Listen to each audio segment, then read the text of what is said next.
Merhaba sevgili izleyenler. Kıbrıs'ın Sesi TV 2020 ekranlarında gündem özel programında Diyalog Medya Grubu Genel Yayın Yönetmeni Sayın Reşat Akar'la birlikte sizlerleyiz. Hemen bugünün konu başlıklarını sizlere aktarmak istiyorum. Evet, Halil Falyalı bugün defnedildi. Cinayetiyle ilgili de önemli gelişmeler var. İstanbul'da 3 kişi gözaltına alındı. Sorguları devam ediyor. Bu arada Kıbrıs'ta ikinci bir şahıs da tutuklandı. İlk kez burada açıklayacağız, detayları paylaşacağız. Cumhurbaşkanı Ersin Tatar, Falyalı cinayetiyle ilgili yine CNN Türkiye açıklamalarda, değerlendirmelerde bulundu. Cumhuriyetçi Türk Partisi de komite kurulmasını istiyor. Bugün ağırlıklı olarak konumuz bu. Bir de TMT'nin suç örgütü olduğu ile yönünde iddialar var. Bunları konuşacağız. Sert tepkiler var. Hepsi ve daha fazlasıyla sizlerleyiz. Sizlerin de yorumlarını, sorularını bekliyoruz. Evet Reşat Bey, merhaba. Merhabalar Funda Hanım. Herkese hayırlı günler dileyerek başlayalım. Evet, bugün silahlı bir saldırı sonucunda hayatını kaybeden Halil Falyalı, Karpaz'a bağlı kendi bölgesi Kumyalı'da düzenlenen bir törenle toprağa verildi. Tabii sevenleri, ailesi, arkadaşları, köylüleri hepsi oradaydı. Duygulu anlar yaşandı. Kendisine Allah'tan rahmet diliyoruz biz de. Ama bu arada tabii Falyalı cinayetiyle ilgili gelişmeler dikkat çekici. Hem İstanbul ayağında hem de Kıbrıs'ta. Şimdi İstanbul'da dün gece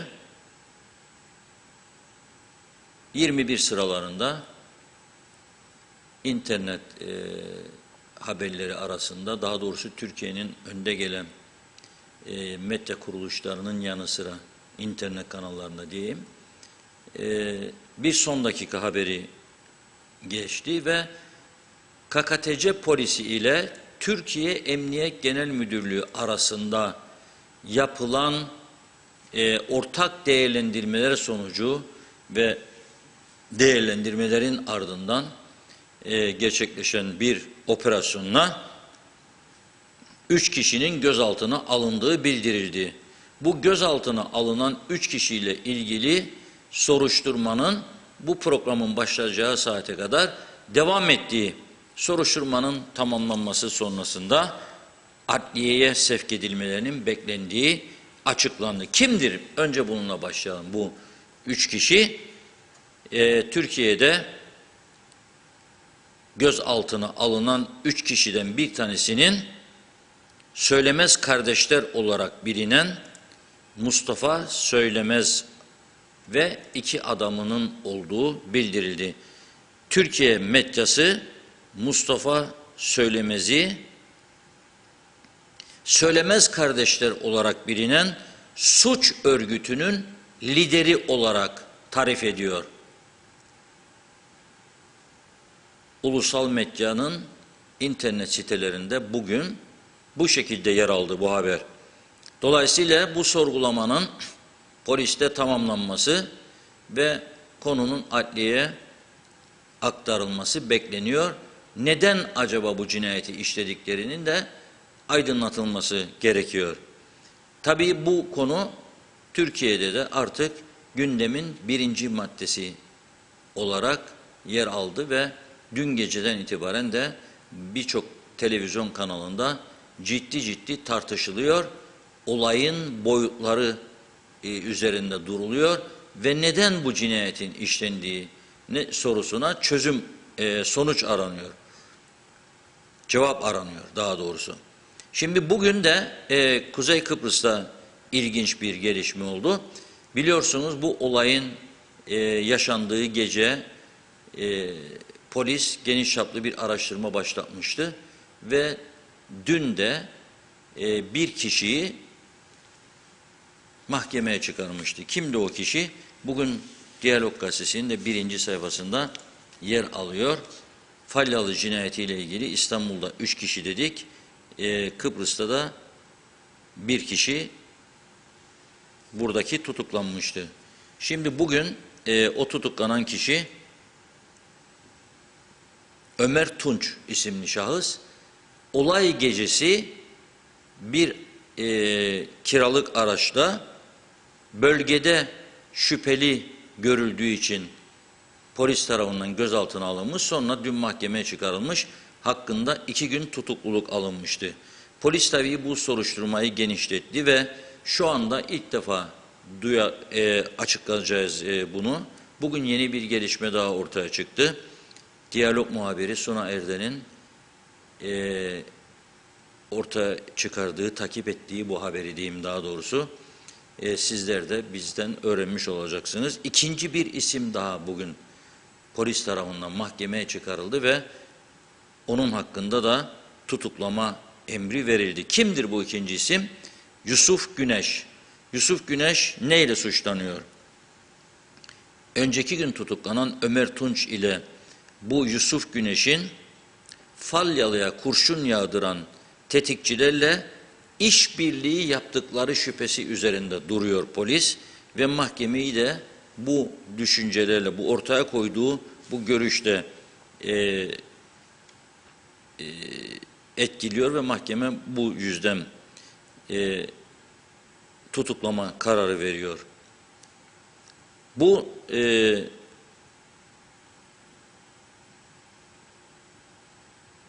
Tunç ve Güneş'in tutuklu, yani Kuzey Kıbrıs'ta şu anda tutuklu olan bu iki kişinin, Ömer Tunç ile Yusuf Güneş'in 25 Ocak 2022 tarihinde iş yapmak amacıyla Kuzey Kıbrıs'a geldikleri ve Falyalı'nın ailesiyle temas halinde bulundukları bugün mahkemede açıklandı. Güneş ve Tunç'un bir süredir Falyalı ailesiyle iş yaptığı da polis tarafından mahkemeye aktarılmış bugün. Bugün tutuklanan Yusuf Güneş'in ayrıca cinayetle ilgili aranan 4 kişiyle temasının olduğu belirtiliyor. Yani bugün tutuklanan ikinci kişi Yusuf Güneş'in 25 Ocak 2022'de önceki gün tutuklanan Ömer Tunç'la birlikte adaya geldiği, Falyalı ailesiyle iş yapmaya başladığı, ne iş olduğunun detayı yok ve belli ki işin içine giriyor, Falyalı'yla birlikte çalışmaya başlıyor ve ondan sonra bu cinayeti işleyenlerle de ilişkisi olduğu ortaya çıkıyor, polis tarafından çıkarılıyor. Bu iki kişinin cinayeti işlediği iddia edilen İstanbul'da tutuklanan suç örgütü lideri Mustafa Söylemez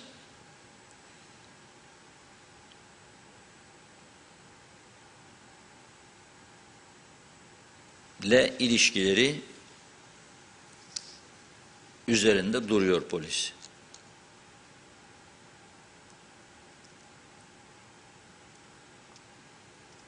Bir başka ayrıntı daha bugün. Hani çok sosyal medyada tartışılıyor. Çocuklarının gözleri önünde işlendi, bu cinayet şöyle oldu, böyle oldu. İddia edildiği gibi bugün mahkemeye yansıyan bilgi veya polisin verdiği bilgi, iddia edildiği gibi eşi ve çocukları olay sırasında orada değilmiş. Olay bittikten sonra oraya gelmiş eşi. Falyalı'nın eşinin ambulans ve polisi aradığı belirtilirken olay yerine geldikten sonra otopsi sonuçları da açıklanmış bu arada. Falyalı'nın vücudundan tam 16 adet mermi çıkarılmış. Önceki gün tutuklanan Ömer Tunç hakkında 2 gün tutukluluk vermişti mahkeme. Bugün de tutuklanan Yusuf Güneş hakkında 1 gün tutukluluk emri vermiş. Dolayısıyla yarın ikisiyle ilgili yeni detaylar ortaya çıkacak. Bugün yaşanan son dakika haberi sizlere aktarmış olduk. Kuzey Kıbrıs'ta 2 kişi tutuklu şu anda, Türkiye'de ise İstanbul'da 3 tane gözaltı var. Daha haklarında tutukluluk kararı verilmedi. Ancak Türkiye medyası bugün bu tutuklanan 3 isimden birinin suç örgütü olarak adlandırılan Söylemez Kardeşler örgütünün lideri Mustafa Söylemez, ekranda görüyorsunuz kendisini, ve 2 adamı olarak belirtiliyor. Ayrıca Türkiye medyasına düşen önemli bir haber ise nedir? Bu cinayeti işleyen kişilerin bir tekneye binerek Türkiye'ye kaçtıkları yönünde. Bu da çok enteresan bir durum. Yani sahillerin güvenliği açısından çok enteresan bir durum. Tekneye biniyorlar, cinayeti işliyor, biniyor tekneye ve Türkiye'ye gidiyor, kaçıyor. Sonra da herhalde gittikleri yerden İstanbul'a geçiyorlar. Şöyle diyor Türkiye medyası bugünkü haberlerinde, internet sayfalarında: Kuzey Kıbrıs Türk Cumhuriyeti'nde iş insanı Halil Fallalı ve şoförü Murat Demirtaş'ın silahlı saldırıda öldürülmesine ilişkin gözaltına alınan 3 şüphelinin emniyetteki sorgusu devam ediyor. Emniyet Müdürlüğü Organize Suçlarla Mücadele Şubesi tarafından yakalanan şüphelilerden birinin Söylemezler Çetesi olarak bilinen suç örgütünün elebaşı Mustafa Söylemez olduğu öğrenildi. Gözaltındaki diğer 2 şüphelinin ise Söylemez'e yakın kişiler olduğu belirtildi. Dün akşam saatlerinde düzenlenen operasyonla yakalanan şüphelilerin sorgulamanın ardından adliyeye sevk edileceği kaydedildi. Ve devam ediyor. KKTC dışında da otel, kazino, sanal bahis işletmeleri bulunduğu belirtilen Halil Fallalı bir süredir, diyor Türkiye medyası, koruma sayısını artırmış ve zırhlı araçlarla seyahat ediyordu. Girne'deki Les Ambassadeurs Otel'den eşi Özge Fallalı 3 küçük çocuğuyla evine giden Fallalı zırhlı araca ailesini bindirdi. Kendisi de ilk kez başka bir araçta yola çıktı. Korumalarla birlikte 3 araçlı konvoy halinde villasına yaklaştığı sırada karanlık bir noktada dörtlü sinyallerini yakan bir araç nedeniyle yavaşladı. Yolu kesen araçtan çıkan birinci saldırgan önce şoför Murat Demirtaş'a ateş açtı. Ardından aracın ön koltuğunda oturan Halil Fallalı yakın mesafeden Kalaşnikov marka silahla yaylım ateşine tutuldu. Ailesinin bulunduğu araca ve korumalarına ateş açılmadı. Halbuki biraz önce söylediğim polisten yansıyan bilgiye göre eşi ve çocukları o an orada değildi şeklindedir. Yani bu bilgi karmaşasını ortadan kaldırması gereken tabii ki bizim yetkililerimizdir. Hem polis yetkilileri hem de KKTC devletinin. Çünkü mesela cenaze töreni oldu. Bugün başbakan, bakanlar, bazı bakanlar, eski bakanlar hepsi oradaydı. Ama orada olup sadece ailenin yanında durduğunu göstermek değil, esas mesele bu olayın ayrıntılarının tam gerçekçi bir şekilde kamuoyuna yansıtılmasıdır. Nitekim az sonra söyleyeceğim, Cumhuriyetçi Türk Partisi bu konuda bir meclis araştırma komitesi oluşturulmasını önerme kararı aldı. Tabii bu araştırma komitelerinden bugüne kadar hiçbir sonuç çıkmadı, biliyoruz, birçok konuda kurulmuştu. Hiçbir sonuç çıkmadı ama hiçbir şey yapmamaktan bir şeyler yapmış olmak daha iyidir herhalde. Bu arada tabii Kıbrıs Türk basınına KKTC makamlarından doyurucu açıklamalar yapılmadı bugüne kadar. Yani bu 2 gün, aradan geçen 2 gün içerisinde Cumhurbaşkanı'nın ilk gün bir başbakanın üzüntülerini belirten bir açıklaması olmuştu. Fakat bugün CNN Türk'e bağlandı Cumhurbaşkanı Ersin Tatar ve orada öncelikle TMT, Kıbrıs Türk Mukavemet Teşkilatı'na yönelik Türkiye'den bazı sesler gelmeye başladı, biliyorsunuz. Tesadüfe de bakın, yani tam da bu cinayet ve arkasından oluyor bunlar. Yani iyi değildir tabii öyle senaryolar üzerinden durmak falan filan diyeceksiniz ama yani tesadüf olmaz mı canım? Oluyor işte, yani böyle tesadüfler oluyor. Bizim yaşadığımız coğrafyada böyle bir cinayetin hemen arkasından TMT örgütü tartışılır noktaya geliyor. Bu TMT faşist yeraltı örgütü falan filan mıydı yoksa neydi şeklinde. Tabii bizden de belirli çevrelerden anında tepkiler başlıyor. Öyledir. Biz daima bekliyoruz. Biri ayağımıza demirle basıyor. Ondan sonra ağrıdık falan diyoruz. Neyse ama birinci bölüm Sayın Tatar'la söyleşip meslek hayatımda daima benim de röportaj yaptığım zamanlarda uyguladığım bir yöntemdir. Bu ne yalan söyleyeyim. Yani önce karşındakini ısıtmak lazım. Yani nedir ısıtmak? Önce en sevdiği konuyla başlarsın. Vatan, millet, devlet, işte mücahit, TMT, bayrak, ana vatan, birleşme, kucaklaşma. O orada ısınıyor. Ondan sonra esas konuya geliyorsun. Bugün de öyle oldu. Sayın Tatar'la önce TMT'yi konuştular. Sayın Tatar da orada heyecandan haklı olarak Türk Mukavemet Teşkilatı, Rum saldırılarına, EOKA'ya karşı bizi falan filan filan. Ondan sonra da geldiği esas konuya, Falyalı cinayetine. O bölümünü 2,5-3 dakikalık bir bölümü sizlerle birlikte dinleyelim isterseniz. Çünkü önemli noktalara değiniyor Sayın Tatar. Ondan sonra değerlendirmesini size bırakacağız. İzleyelim. Falyalı cinayeti.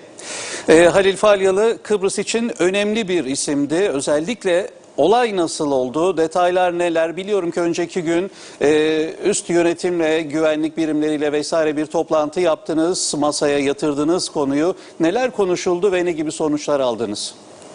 Ben devletin başı olarak tabii ki Sayın Başbakan, Sayın Güvenlik Kuvvetleri Komutanımız ki Türk Mukavemet Teşkilatı'nın 1 Ağustos 1976'dan sonra düzenli bir ordu olarak Güvenlik Kuvvetleri Komutanı'na dönüştürülmesiyle ve polis teşkilatımız da ona bağlı. Aynı zamanda tabii ki polis genel müdürümüz hepsiyle toplantı yaptım.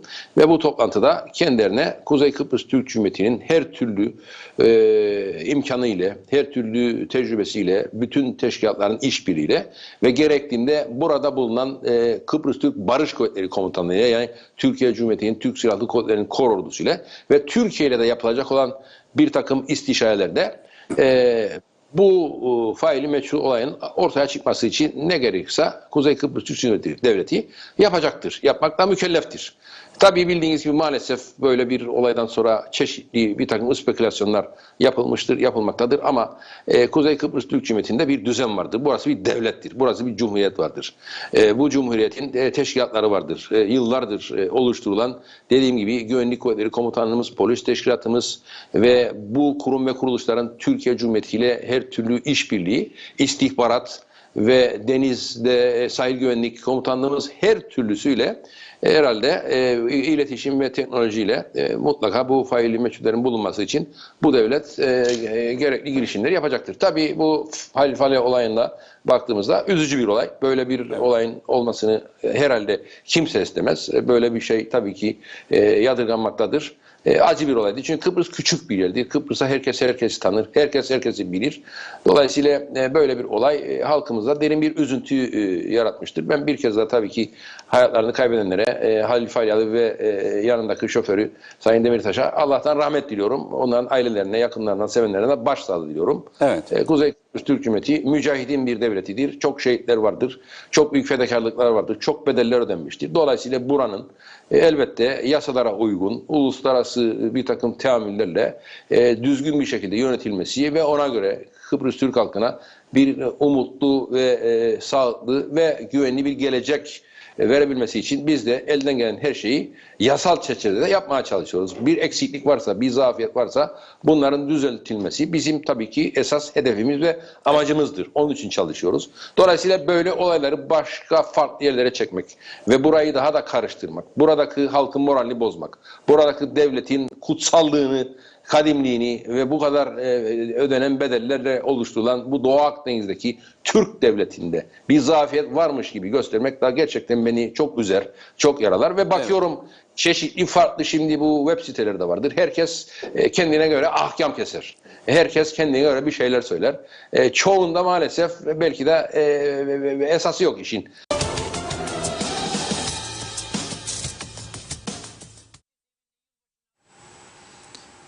Evet, altını çiziyorum bazı sözlerinin Sayın Tatar'ım.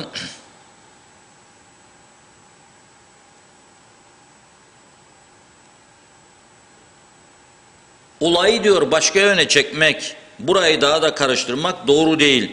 Böyle olayları başka farklı yerlere çekmek ve burayı daha da karıştırmak, buradaki halkın moralini bozmak, buradaki devletin kutsallığını ve bu kadar ödenen bedellerle oluşturulan bu Doğu Akdeniz'deki Türk devletine bir zafiyet varmış gibi göstermek beni çok üzer, çok yaralar diyor. Şimdi bakıyorum çeşitli web siteleri vardır. Çoğu kendine göre diyor ahkam keser diyor.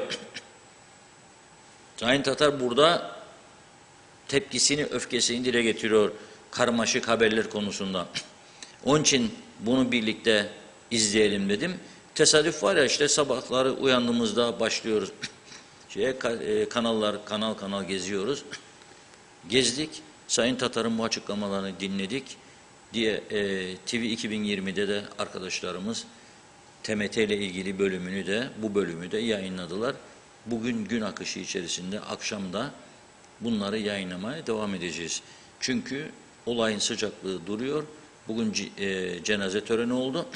Türkiye medyası bunu birinci konu haline getirdi ve bu şekilde bu konu tartışılıyor. Tartışılmaya da devam edecek. Belli ki olayın boyutlarının da ve neden bu cinayetin işlendiğinin de araştırılması isteniyor ve bu konuda da kamuoyu tatmin edici hem Türkiye kanadından hem KKTC makamlarından tatmin edici açıklamalar bekliyor mutlaka. Korkunç yorumlar var görüyorum ve Funda Hanım'ın çok yorulmaması açısından biraz mesajları okuyalım. Yalnız rica ediyorum birilerine hakaret, birilerini emin olmadan şöyle veya böyle suçlamak, birilerini bu konuyu başka yönlere çekmek olmasın. Bizim buradaki görevimiz doğru, objektif habercilik yapmaktır.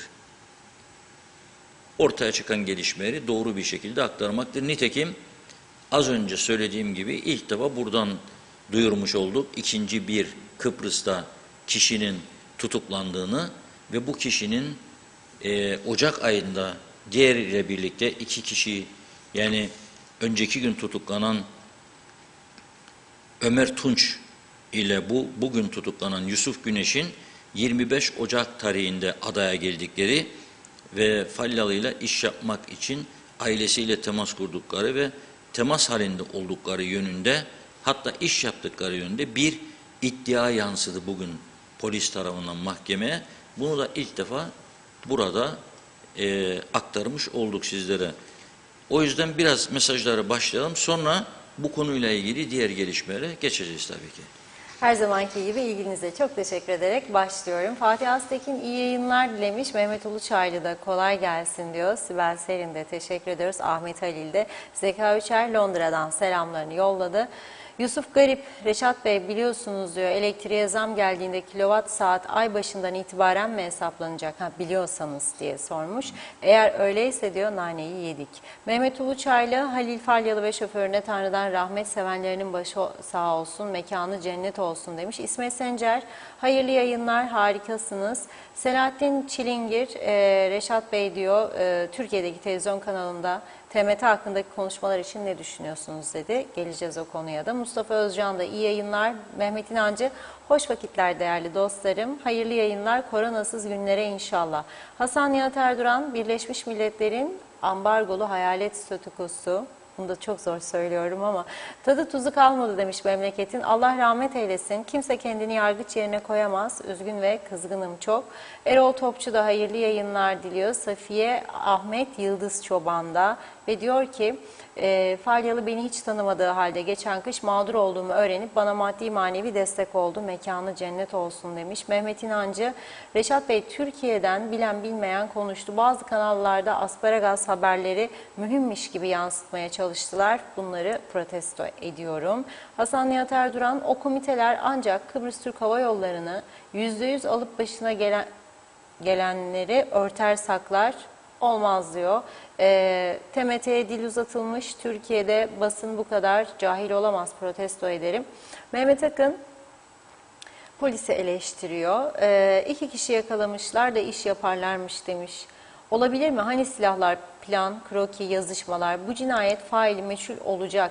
Eğer Türkiye'den ve Avrupa'dan özel bir ekip getirilmezse suçu suçsuz günahsız birkaç garibana yükleyecekler.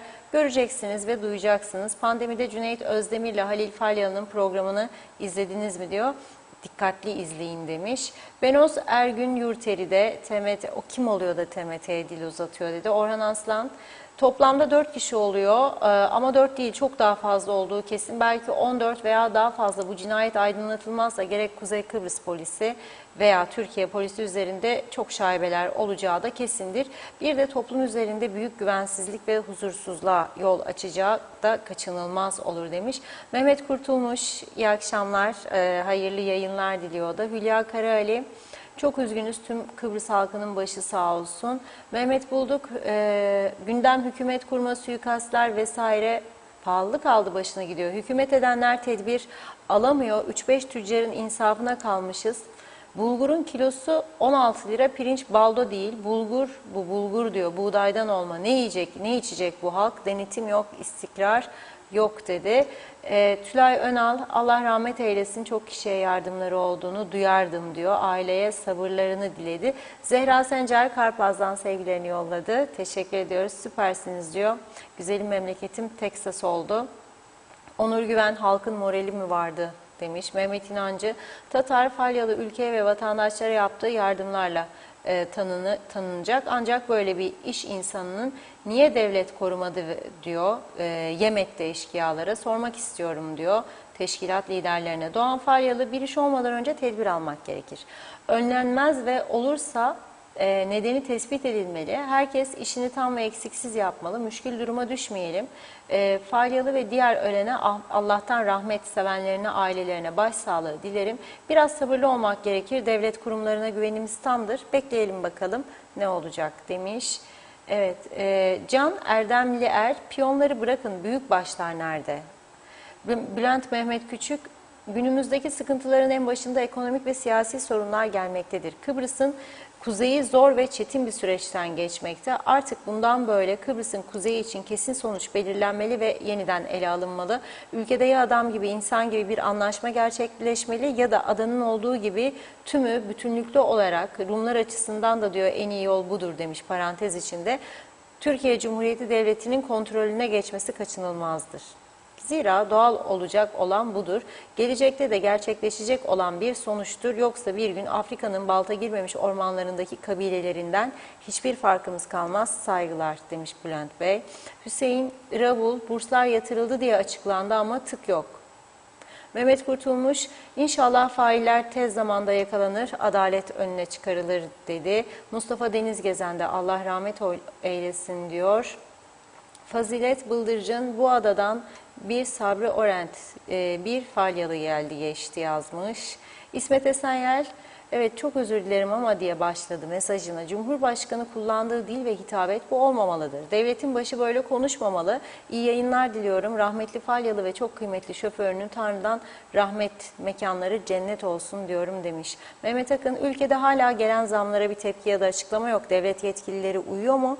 Yok, uyuyorlarsa uyansınlar da güzellik uykusundan balığa gidelim. Hüseyin Koltan, hoş vakitler, keyifli dakikalar dilerim. Ağzınıza, yüreğinize sağlık. İyi ki varsınız diyor. Zehra Sencer de mekanı cennet olsun demiş. Aileye sabırlar diliyor. Evet, bakıyorum. Sayar Eker, suyumuz bol, elektriğimiz eksik. Devletimiz var, adaleti umurunda kaldı. Neydi olacağı? Turist artık adaya gelmez, birbirlerimizle acı tatlı oynayalım demiş. Engin Sedat Tözün, Türkiye'de Kıbrıs meselesini, TMT'yi, demokratik mücadeleyi bilen çok az kişi var maalesef diyor. Evet. Raif Erdal, Reşat Bey nerelidir demiş. Meraklıyor, onu merak etti. Evet, Süleyman Ege, yargısız infaz diyor. Kutlu Adalı cinayetinden herhangi bir farkı var mı demiş. Falyalı cinayetiyle onu eşleştirdi. Evet, bakıyoruz. Evet, Yılmaz Özgür, sanal betler, kumarhaneler kapanmadıkça cinayetlerin sonu gelmez diyor.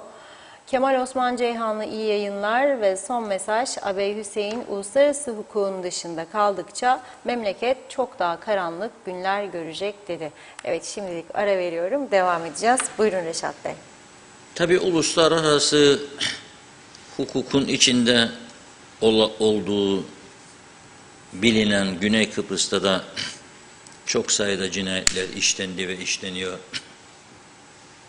O devletlerin kendi güvenlik güçlerinin iyi çalışması, hızlı çalışması ve hem güvenlik güçlerinin hem de yargısının iyi çalışması çok önemlidir, son derece önemlidir.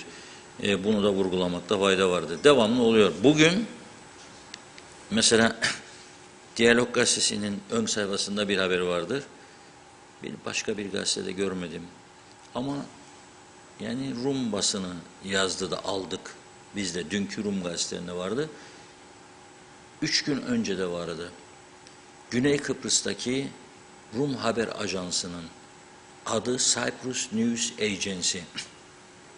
Kahire'de bir muhabiri varmış. Adı da Nikos. Bu Nikos'un öldürüldüğüne ilişkin 3 gün önce bir haber yayınlandı. Evinde ölü bulundu diye.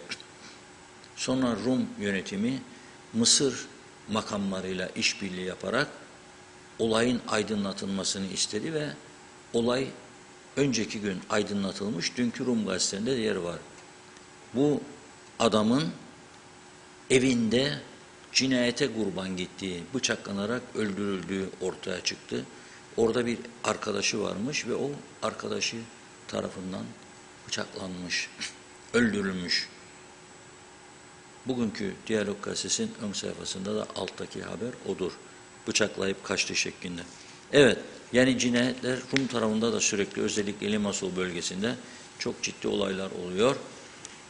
Bunları da görmezden gelemeyiz. Uluslararası hukukun içinde olmak elbette önemli bir şeydir, uluslararası hukuk. Ama her şeyden önemlisi ülkenin kendi güvenlik sisteminin, güvenlik güçlerinin iyi çalışması, siyasetin kendini daima koruması, daima koruması. Bakınız burada ben hiçbir zaman bugüne kadar İçişleri Bakanlığı'na bağlanmasını polisin desteklemedim. Çünkü siyasete güvenmiyorum. Siyasete güvenmiyorum. Bu 2 kişi bugün tutuklandı ya, polis siyasete bağlı olsaydı hiç tutuklanmayabilirdi de. Bir yerden bir telefon gelirdi, geri çekilirlerdi. Ya da bir arkadaşları falan devreye girerdi, geri çekilirlerdi. Siyasetin neler yaptığını, nelerle uğraştığını çok gördük, görmeye de devam ediyoruz. O yüzden önce siyaset kendini kabul ettirecek, dürüst olduğuna dair, ülkeye hizmet etmek istediğine dair ve tarafsız, bağımsız olduğuna dair bir siyasi görüşü ortaya çıkacak. Yani ülke yönetiminde tarafsız siyaset diyorum.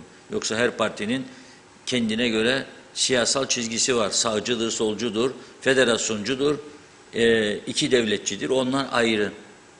Ama bu tür olaylar karşısında tam tarafsız, tam bağımsız, siyasi baskı altında olmayacak, herhangi bir baskı altına girmeyecek şekilde bir pozisyon olması lazım.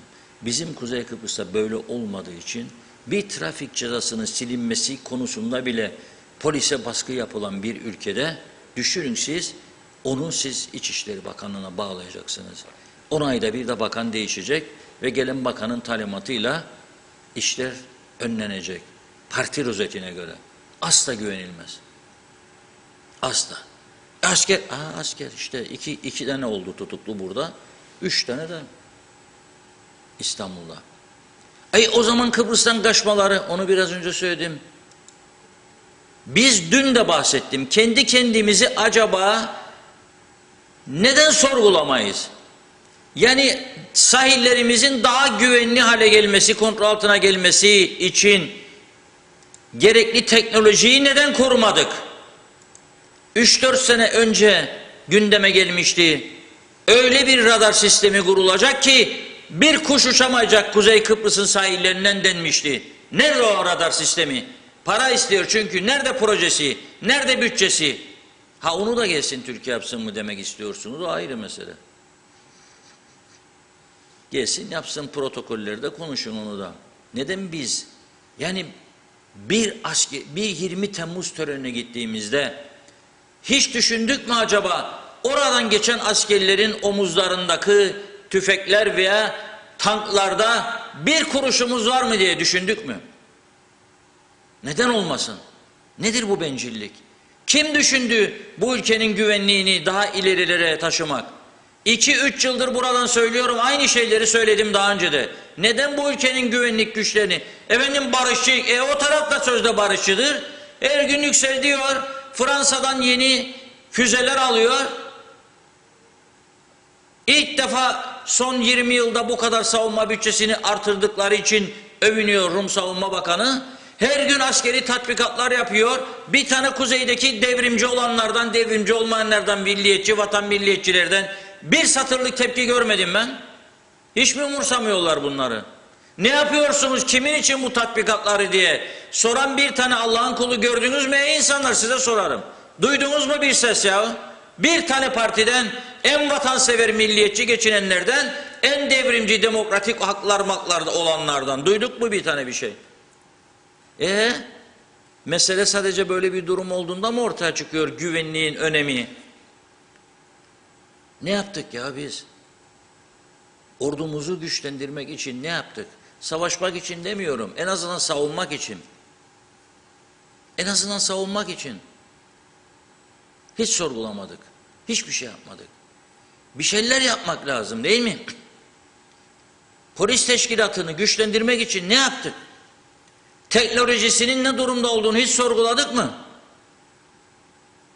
Sorgulamadık. Sadece kendi siyasi çıkarlarımız için bir şeyler yaptık. Sadece kendi basit siyasi çıkarlarımız veya kişisel çıkarlarımız için çalıştık. Hiç kimse bunu inkar etmesin. Ben vatan millet yalan dolandır. Görmedim ben böyle bir içtihat bu ülkede. 45 yılda olanı biteni dağıtmak ve batırmanın dışında yaptığımız hiçbir şey yoktur. İlk yıllarda 74 öncesindeki devlet tecrübesi olan, yani parti rozetine göre müdür müsteşarlık makamına gelenler değil, alın teriyle hak ederek iyi tahsil, bilgi, görgü, beceri, bir miktar insan biraz idare etti burayı. Sonra bir emeklilik yasası çıkardılar. 10 senede emekli çıkın kardeşim. Para bol, Rum'dan kalan ganimetler. Bolluk içinde yüzüyoruz. Bir de Türkiye'den gelen bavul ticareti için gelip akıtılan milyarlar sayesinde başımız döndü. Gözümüz karardı. 10 yılda emeklilik çıkarttık kendi kendimize. Bizi kendi kendimizi yönettiğimiz yıllardan söz ederim. Yani geldi Türkiye'den biri balloz mu vurdu başımıza da 10 yılda emeklilik çıkardık? Yo, biz yaptık. Biz. Sonra da adam 40 yaşında gitti İngiltere'ye. Polis sordu kendisine, muhaciret memuru daha doğrusu. Ne iş yapıyorsunuz dedi. Emekliyim dedi. Ve İngiliz muhaciret memuru doktor istedi o saat. İnanmadı çünkü dedi ben bir şeyler oluyorum, bana doktor çağırın dedi. 40 yaşında adam 38 yıl üstünden nasıl emekli olur ya o dedi, sordu kendine. İşte bizim Kıbrıs diye bir yerimiz var, Kuzey Kıbrıs'ta. Orada bir yasa geçirildi.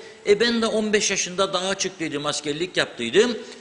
10 sene askerlik ya 15 sene askerlik. Çarp 2 inan yaptı bizim buradaki kurnazlar. Verdi kendine 30 yıl, hadi 8 yılda falan hemen bitti bu iş. Yapmayın ya bunu Allah aşkına. Olanı biteni batırdık ama bu arada hiç düşünmedik. Güvenlik Kuvvetleri Güçlendirme Kurumu kurulmuştu. Bizim yaptığımız hizmetleri gencecik bir çocuğum 25 yaşlarında maalesef unutuyorlar.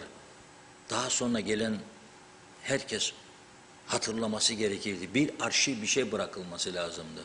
Onlar da bırakılmamış. Nasıl kurulduydu o Güvenlik Kuvvetlerini Güçlendirme Kurumu? Ve ne oldu sonrasında? Bir tek övüneceğimiz şey yapıldı. Bilir misiniz? O kurumun oluşması için bir gazete çıkardık. Federe Devlet'in kuruluş yıl dönümü dolayısıyla. O gazete sembolik anlamda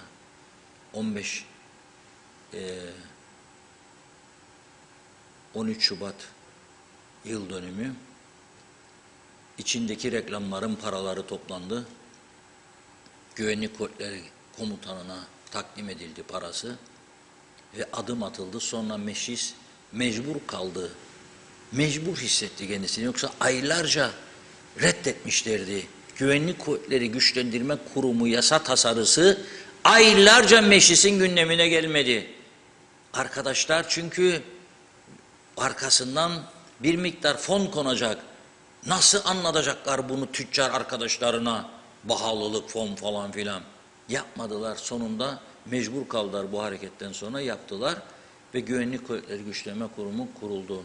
Sonrasında merhum Hilmi Aka, Allah rahmet eylesin, onunla birlikte Londra'ya gittik. Londra'da Güvenlik Kuvvetleri'nin yararına bir gece düzenlendi. Ve merhum Başbakan Mustafa Çağatay, eşi hayattadır, hatırlayacak, oradaydı o da. Katıldı bu baloya. Açık artırmadan toplanan paralar ne yapıldı? İş adamı Asil Nadir'e verildi. O zaman da Asil Bey'de Polipek yoktu. Veervel'le ismini duyurmaya başlamıştı yeni yeni. Aldı o paraları, banka görevi yaparak verdi. Çünkü temsilciliğe bile güvenmediğimiz için böyle yapmıştık. Eksilen miktarı da üzerine koydu. Bir kamyon geldi Kıbrıs'a. Bir kamyon. Askerin kamyonun içinde eşya taşıması için. Bunun dışında hiçbir şey olmadı. %yarım fon koydular, kıyametler koptu. Bütün pahalılık, bundan askere de fon koydular bunlar diye. Sonunda bir komutan demiş ki, ya kardeşim, 2'de 1'de laf duyuyoruz. Türk ordusunun ihtiyacı yoktur buradan gelecek para ve kaldıracaksanız bunu. 2'de 1'de laf işitiyoruz. Nedir gelen para miktarı falan. Şimdi ya biz böyle miyik, denizlerimiz bu kadar sahipsiz mi de kimse görmez, radarda yok bilmem. Yok çünkü ne yaptığımızı da soralım. Lüks arabaları var, 300.000 sterling arabalar var. Tamam, çok güzel. Nüfusa göre dünyada en fazla lüks arabanın olduğu bir ülkede yaşıyorsun. Ama polisin yetersiz, teknolojin çok yetersiz. Çok. Buradan gene söyledik 3-4 ay önce, bazıları bıyık altı güldü herhalde bize. Hatta bana soranlar oldu. Nasıl olur da öğrendiniz siz Rum ordusunun İsrail'le yaptığı gizli anlaşmayı? Ben herhalde görünmez bana bir şeylerde kafaya atmasyon yapacağım. Yazıktır, ayıp günahtır bunca yıllık meslek haysiyetime. Yazdı bir Rum gazetesi. Niçin yazdı? Çünkü oradaki muhalefet partisi AGEL yok ki karşı çıktı bizi izlemelerine, Kuzey'i izleyecek teknolojiye. Hayır. O teknolojiyi gelip İsrail'in adamları kuracak, bütün Yeşil Hat boyunca adam oturacak, asker, Rum askeri bilgisayarın önünde ve beş parmakların bu tarafını, eteklerini, yani Girne tarafına ulaşamazmış, dağ var ama en azından altını olduğu gibi izleyebilecek hareketleri insanların ve seslerini, konuşmalarını da duyabilecek. Mesela gittiğiniz Taşkent'e bayrağın altında hatıra fotoğrafı çekeceksiniz. Siz de izleyip konuşmalarınızı duyabilecek. Veya mesela Boğaz'da veya ne bileyim işte Mesarya'da veya ne bileyim Güzelyurt'ta, Lefke'de bütün konuşmaları sınır boyları olsun, sınır içi olsun her tarafı dinleyebilecek, görüntüleyebilecek durumda. AGEL de dedi ki siz dedi bizim dedi önemli bir istihbarat durumumuzu İsraillilere nasıl teslim ediyorsunuz diye çıktı mesele ortaya ve bunu yazınca bir Rum gazetesi biz de gördük, aldık, burada aktardık. Şimdi ne yapması lazımdı KKTC tarafının? Vay be, adamlar neler yapıyor, bizi dinleyecek noktaya geldiler. Bütün görüntülerimiz, attığımız adımı acaba biz ne yapıyoruz diye sorgulayıp polisi örgütleyip, genişletip, güçlendirme yönüne gitme gibi bir adım atmalarını beklemez miyik ya biz de vatandaş olarak? Olmuyor, olmadı. Seçim. Yok o bakan olacak, yok bu bakan olacak. Olanlar çok büyük hizmetler verdi biliyorum. Hazırlamaktayım ben herkese altın çerçeveli plaketleri de. Zamanı gelince vereceğiz inşallah. Şimdi de bir şey oldu mu? Ya güvenlik zafiyeti. Böyle mi biz hiç canımız emniyette değil? Canının emniyette olması için ne yaptın yahu sen? Ne yaptık biz vatandaşlar olarak? Ama esas seçtiklerimize sordu muyuk bu soruyu bugüne kadar? Yan Gellat Osman sadece pozisyonunda. Bul parayı kap cibi, götür Mercedes'i, götür BMW'yi, götür Land Rover'i, götür Porsche'u. 360 bin. Vay be. Ne büyük olay. Hangi yolda süreceğini sormadı kimse. Bu arabalara daha ağır vergi koymayı ve o vergilerinden bir şeyler yapmayı, polisini güçlendirmeyi, yollarını yenilemeyi düşünmediler. Ama bu arada tabii unutmadan söyleyeyim, hükümet kurma çalışmaları da devam ediyor ha. Unutmayın 23 Ocak inşallah 14 Şubat Sevgililer Günü. Hadi koyuyorum bir süre. Pazartesine inşallah sevgi birbirini seven partilerden oluşan bir koalisyon inşallah bize açıklama yaparlar. Ama daha galiba yetişmeyecekler gibi. Zaman var. İşte dün yeniden doğuş DP, bugün de HPCTP görüşmesi yaptı Başbakan ve UBP Genel Başkanı. Yarından sonra hafta sonu değerlendirmeler falan olacak parti içi temaslar. Pazartesi belki tekrar bir araya gelme falan yetişeceklerini sanmıyorum ama buradan bir mesaj vereyim. Sevgililer Günü bize hiç olmasa ülkelerini ve kendi kendilerini sevdiklerini göstersinler ya 14 Şubat. Sarılsınlar birbirlerini, öpmek şart değil. Öpmeden de olur sevgi göstergesi. Böyle bir omuz omuza gelsinler. Seviyoruz ülkemizi, kurduk hükümetimizi desinler. Da biraz belki umutlanma olur. Öyle diyorum, bilmiyorum.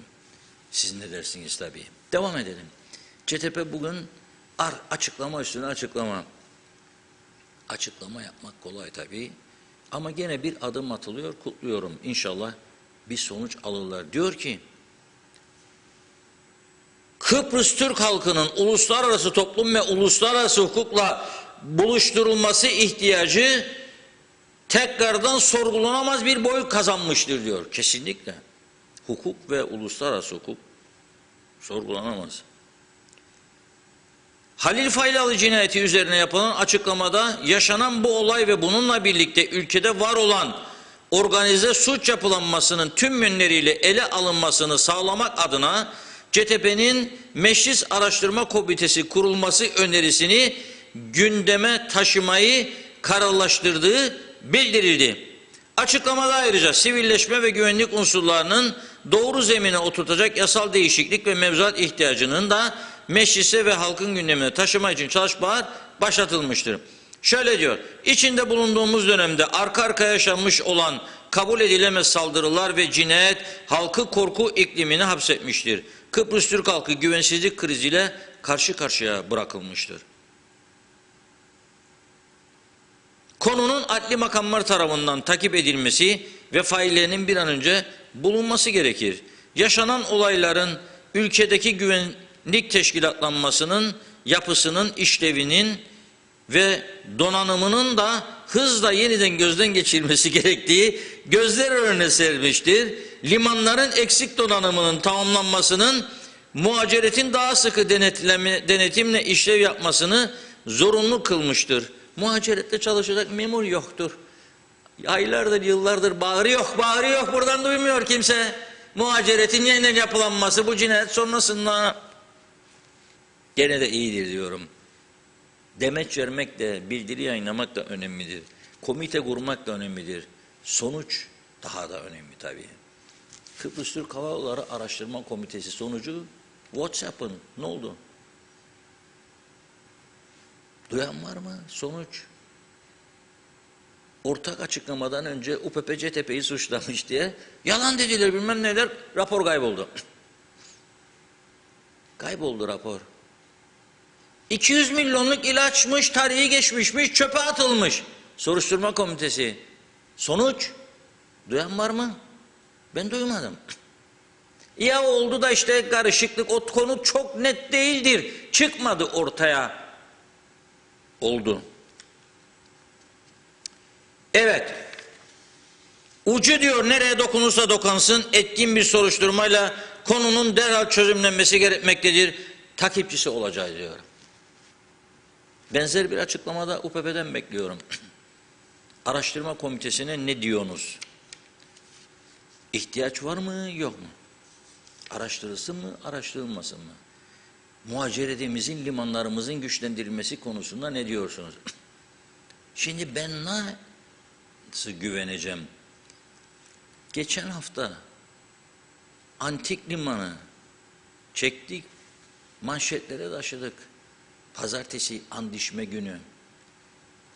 Girne Antik Limanı'nı koruyacağımıza dair ant içiyoruz dedik.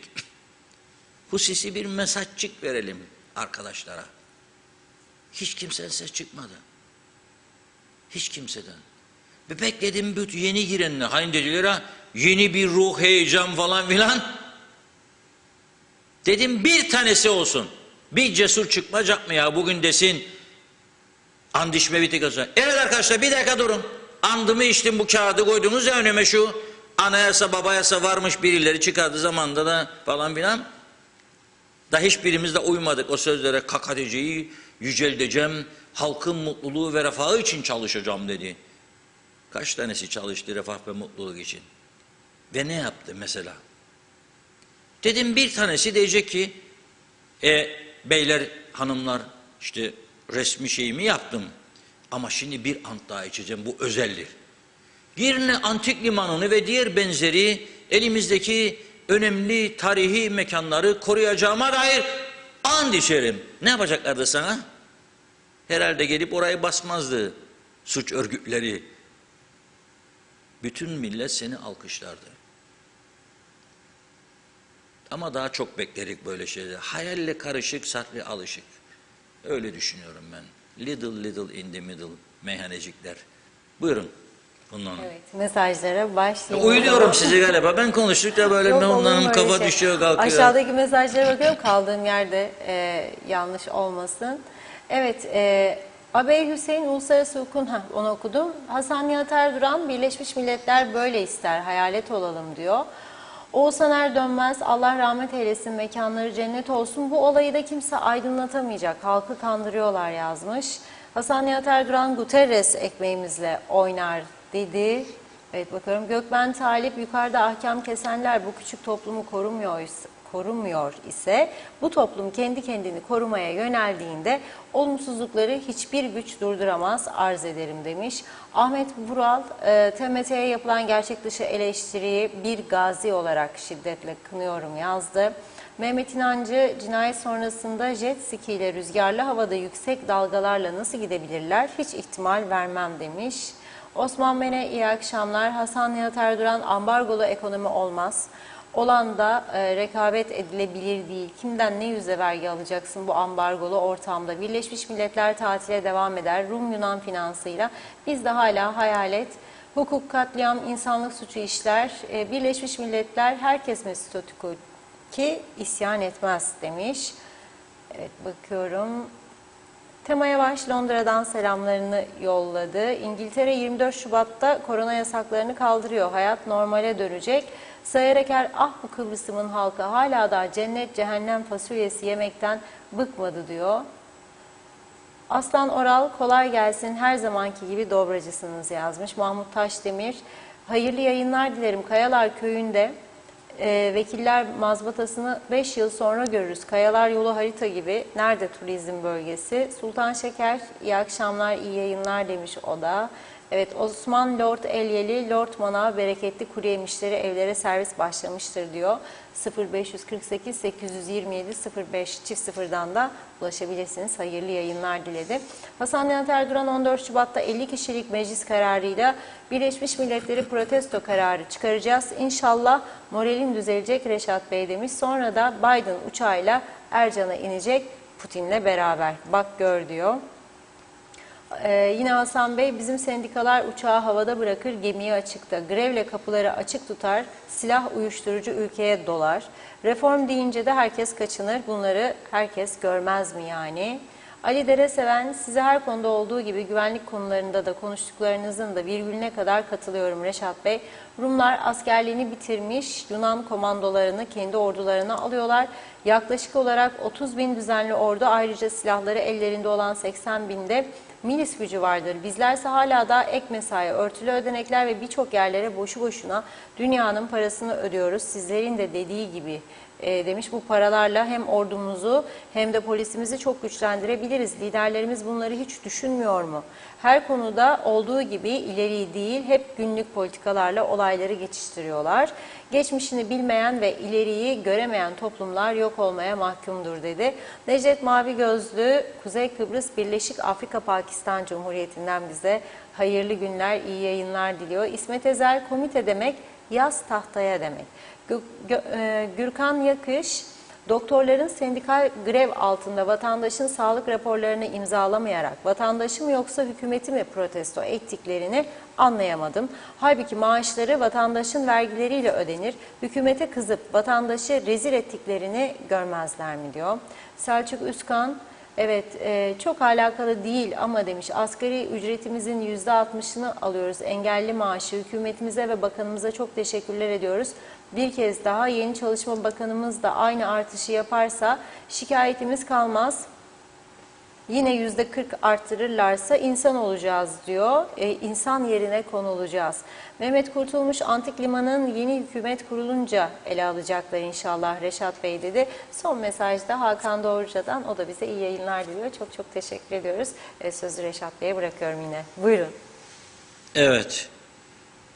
Çok teşekkür ediyoruz güzel mesajlar için. Bu arada özelden mesaj gönderenler var. Güzel bir de haber var. Burslulukları konuşmuştuk burada, öğrencilerimizin aylardır yatmayan burs paralarını. Neyse, hiç olmazsa bir aylığını yatırmışlar bugün. Öğrenciler mutlu, teşekkür ediyorlar. Biz de teşekkür ediyoruz. İnşallah geriye kalan paralar da yatırılır. Ama tabii ki çok önemli bir durumcuk daha var. Nedir o? Elektrik meselesi. Akaryakıt geldi, boşaldı. 12 günlük demiştik. Bugün itibariyle 10 gün kaldı. 10 gün sonra 7 milyon 400 bin dolar bulması lazım elektrik kurumunun. Bulabilir mi? Yönetim tarafı diyor ki imkansız. Yani böyle bir tahsilat yapamaz kurum o güne kadar. Zaten her kilowatt saatinde 2 lira kadar bir zarar var diyorlar. Dolayısıyla zarar büyüyor, artıyor, borçlar artıyor. Son borç sınırında zorlayarak aldılar 7 milyon doları, koydular yakıtı.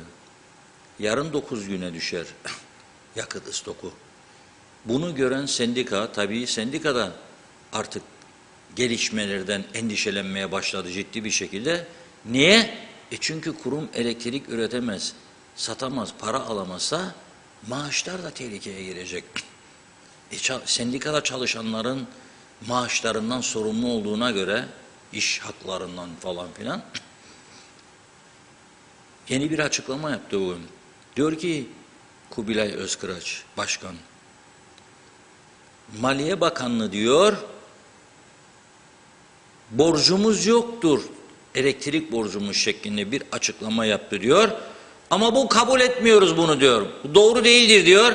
155 milyon lira bize borcu var maliyenin diyor. Ya öder diyor ya da pazartesi günü gidip elektriklerini kesecek. Yasalar, anayasalar, baba yasalara göre sendikanın böyle bir hakkı yok. Ama sendika bu yasaları, anayasaları, baba yasaları çok deva çiğnediği için ve kestiği için ve hiçbir de engelle karşılaşmadığı için, siyaset çünkü teslimiyeti bilmem ne seçimler var falan her tarafa, etkisiz ve yetkisiz bir devlet. Demiyorum tabii, öyle değildir burası. Çok etkili ve yetkilidir ama işte oluyor arada böyle şeycikler, onunla hoş karşılayacak Kıbrıslıca. Yani sen bana ben sana, gülücük mülücük. Ya aslında ben de diyor halkçıyım, devrimciyim ama ben UBP'de buldum kendimi diyor. O bir diyor, ben de diyor işte yani biz de Rum'a teslimiyetçi değilik ya işte biz de öyle ama işte o da bizim de bir ideoloji var, parti meclisi, MYK, şu bu falan filan. İdare-i masa açık. Kuzey Kıbrıs tarafı. Pazartesi diyor keseceğim elektriklerin. Cesaret.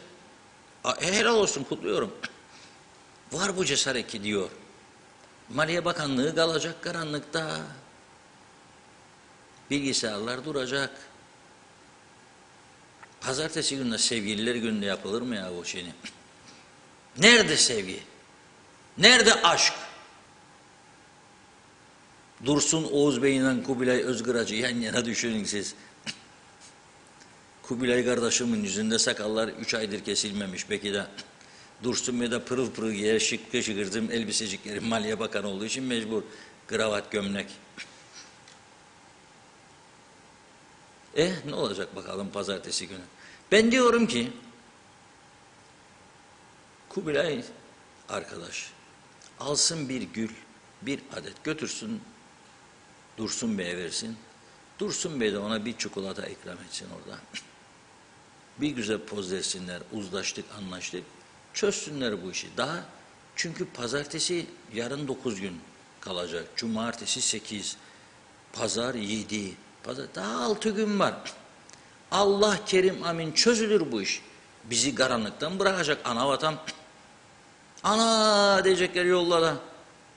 Ana da diyecek bizim de yasalarımız var, anayasamız, yasalarımız.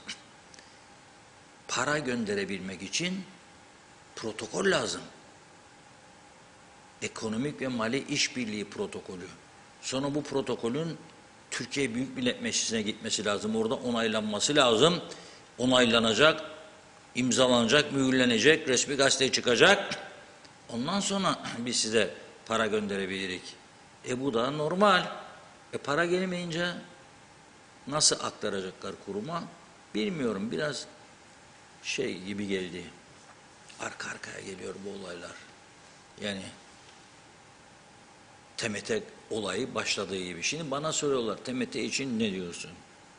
Şimdi benim dememden önce ne dediklerimi de biraz sonra konuşuruz tabii. Konuşmamız lazım zaten.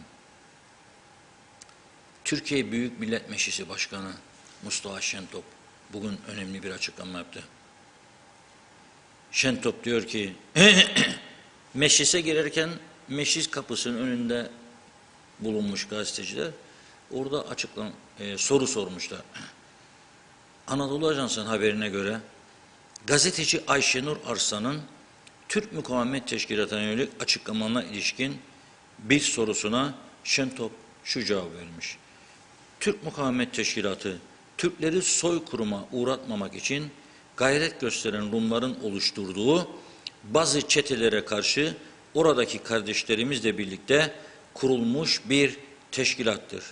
Bir nevi Kıbrıs'ın Kuvayi Milliyesidir.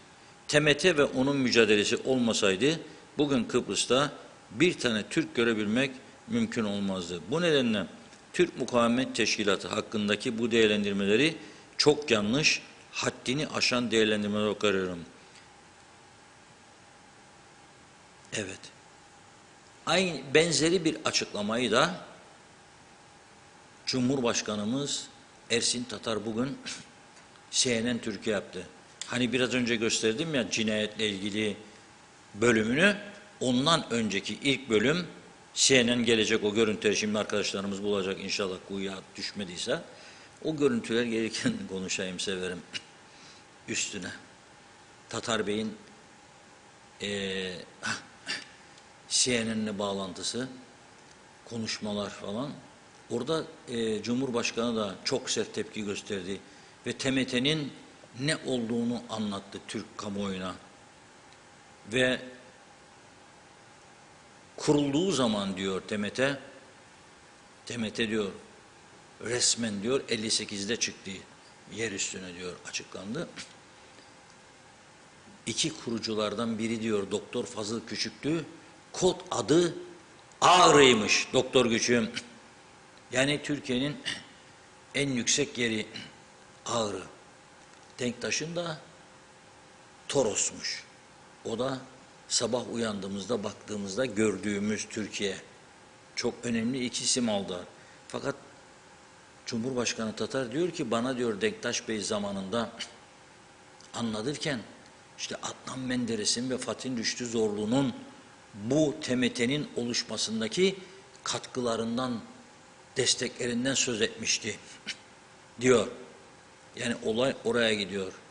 Allah rahmet eylesin Adnan Menderes, Fatih Rüştü Zorlu, Kıbrıs olayında iki tane çok önemli isim 1960 anlaşmalarını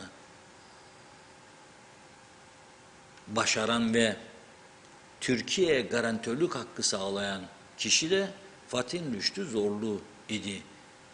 Dönemin Dışişleri Bakanı, Londra konferanslarına katılan ve bu mücadeleyi veren orada, hukuki mücadeleyi ve sonunda Türkiye'ye garantörlük hakkını sağlayan 60 anlaşmalarını imzalayan, 60 anlaşmanın başarılmasını sağlayan kişiydi Fatih Rüştü Zorlu. Sonra Adnan Menderes'le birlikte idam edildiler, biliyorsunuz. Şimdi bu Cumhurbaşkanımız da bugün diyor ki TMT'nin diyor kuruluşunda Adnan Menderes'in de rolü çok büyüktür. Cumhurbaşkanı Denktaş ve merhum mücadele önderimiz Doktor Fazıl Küçük. Şimdi durup dururken bu teşkilatı neden biz Türkiye ve Kıbrıs tartışıyoruz? Neden EOKA'yı ve mesela ELAM'ı tartışmıyoruz? EOKA'nın yerine kurulan ELAM'ı tartışıldığını hiç gördünüz mü ya burada ya Türkiye'de? Niye? Ve üstelik ELAM meclise girdi. Ve üstelik ELAM 2 ile girdi. İkinci seçimde 4 oldu. 4 milletvekili. Neden? KKTC'nin Cumhurbaşkanı'na sopalarla, demir çubuklarla saldırdılar Leymos'unda. Neden hiç konu edilmedi? Acep. Enteresan durum değil mi bu? TMT meselesi. Peki ben bunları bırakıyorum. Meraklı olanlar araştırır, dinler, öğrenir, bulur. Son 3 yıldır 1 Ağustos'da muhabirlerimize görev veriyoruz. Alın kamerayı, çıkın dışarıya. Özellikle 18-20 ile 40 yaş arasındakilere sorun. Bugün 1 Ağustos nedir? Üstelik resmi tatil. 1 Ağustos resmi tatil olduğunda millet ya denizde ya piknikte mangal çevirmede. Niçin bu tatil sana verildi? Vallahi billahi yayınladık bunları. Kimse kılını oynatmadı arkadaşım. Yahu 20-30 kişide bir tane bilen olmadı 1 Ağustos'un ne olduğunu. Kimisi dedi ki 1 Ağustos en sıcak gündür Kıbrıs'ta dedi. En sıcak günmüş. Onun için dedi tatildir dedi. Vay be dedi. En sıcak gün olduğu için KKTC tatil veriyormuş insanlara. Kimisi de dedi 1-2 kişi dedi Lefkoşa'nın fethiydi galiba dedi. Gerisi güldü bilmem. Dedem bana bunu anlatmadı dedi bazıları. Babam bana anlatmadı dedi. Bunlar boşuna mı yapılır bu röportajlar? Boşuna mı yayınlanır? Tarih hocaları, profesörler, sendikalar, öğretmen sendikaları sadece hücum para falan olduğunda maaşlar artmadı, tatiller artmadı falan filan. Bu ülkenin kaç yıldır milliyetçileridir yöneten vatan millet Sakaryacılar, çifte, ulusal egemenlik, 2 falan filan devletçiler. Ne öğrettiniz ya o çocuklara bugüne kadar? Sorguladınız mı ya bunları? Şimdi TMT falan bizim özgürlük, kurtuluş. Kime söylüyorsun? Kime? Hadi gene iddia ediyorum. Ya bir defa da Desinler ki ya bu adam söylüyor. Bir deneyelim birlikte. Davet ediyorum bu devletin üst düzeydekilerini, bütün siyasi parti başkanlarını veyahut da yöneticilerinden birkaç tanesini yarın gelsinler, randevulaşalım, alalım kamerayı da, birlikte yürüyelim yolda. 1 Ağustos nedir diye soralım veya TMT nedir diye soralım. Kaç kişi bilecek? Onda 2 çıkarsa ne isterlerse varım. Onda 2 çıkarsa bilen, dilesinler benden ne dilerlerse. Ama cesaretleri yok. Ben hazırım. Varsa buyursunlar. Yani sadece bir şey olduktan sonra ahkam kesmek başkadır. Ve bakınız bir şey söyleyeyim. 10 sene sonra hiçbir kimse bilmeyecek. TMT nedir? Veya EOK saldırılar maldırılar. Finish. Tarihini bilmeyen toplumlar ne olur? Tarihini bilmeyen toplumların sonu ne olur? Almanlar, Fransızlar unuttu mu? İngilizler, Fransızlar unuttular mı geçmişi? Hayır. Dost oldular mı? Oldular. Ama ne diyorlar sorsanız? Gerçekleri bilerek dost olduk. Ve her zaman da kendimizi güçlendirmeye baktık. Her şeye karşı hazırlıklı olmak. Biz de tabii ki iyi bir gelecek istiyoruz. Biz de tabii ki uluslararası hukuk denetiminde ve barış adasında, silahların gölgesinde değil, dostluk, kardeşlik, barış, işbirliği. Ama hazırsa iki taraf olacak bunlar. Hazır olabilmesi için de herkesin kendi tarihini bilmesi lazım. Nitekim onlar biliyor, hatta yanlış da biliyorlar bazı yerlerini. Mesela neden Anastasiadis'te görüşmelerde eski Cumhurbaşkanımız ve şimdiki Cumhurbaşkanımız sormuyor kendisine? Neden be Bay Nikos sen tarih kitaplarından 15 Temmuz'u kaldırdın? 15 Temmuz olmasaydı 20 Temmuz olmazdı. Biz de Maraş bizimdir iddiasında bulunamazdık bugün. Öyle değil mi sevgili kardeşlerim? 15 Temmuz 1974 Yunan cuntasının adaya gelip Enosis'i gerçekleştirmek için başlattığı silahlı saldırıdır. Tanklar şehir içine dizilmiş, dönemin Cumhurbaşkanı Makarios ki Enosis'i başlatan kişi onu bile geciktirdiği için Enosis hareketini silah zoruyla devirmiş, yerine darbecilerin adamı Nikos Samson'u getirmiş, Makarios sürgüne gönderilmiş ve 20 Temmuz olduktan sonra merhum Bülent Ecevit'in dönemin başbakanı Allah rahmet eylesin çağrısı üzerine Makarios geri Kıbrıs'a görevine dönmüş. Türkiye kurtardı Makarios'u ve Türkiye'nin müdahale etmesini isteyen de Makarios'tu. Bunları da sadece bu televizyon kanalı yayınladı. Makarios'un sesinden, ağzından sürgünde olduğu dönem ve Birleşmiş Milletler konuşmasını sadece bu televizyon.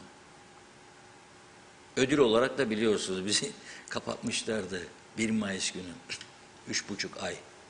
Ama mahkeme sürecimiz devam ediyor. Çok sevindirici bir haber aldım bugün İstanbul'daki avukatımızdan. Diyor ki mahkemeye yaptığımız ilk başvuru evet reddedildi ama mahkeme bir şeyin altını çizdi.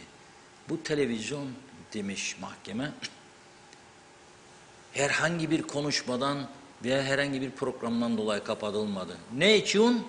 Lisansı yoktur demiş Türkiye'de. Hiçbir televizyon kanalının Türkiye'den lisans aldığı yoktur. Yasalar var. Mahkemeyi tabii devam edecek bunlar. Kuzey Kıbrıs Türk Cumhuriyeti Yayın Yüksek Kurulu vardır. Türkiye'deki RTÜK'le eşdeğerde ve karşılıklı protokoller vardır.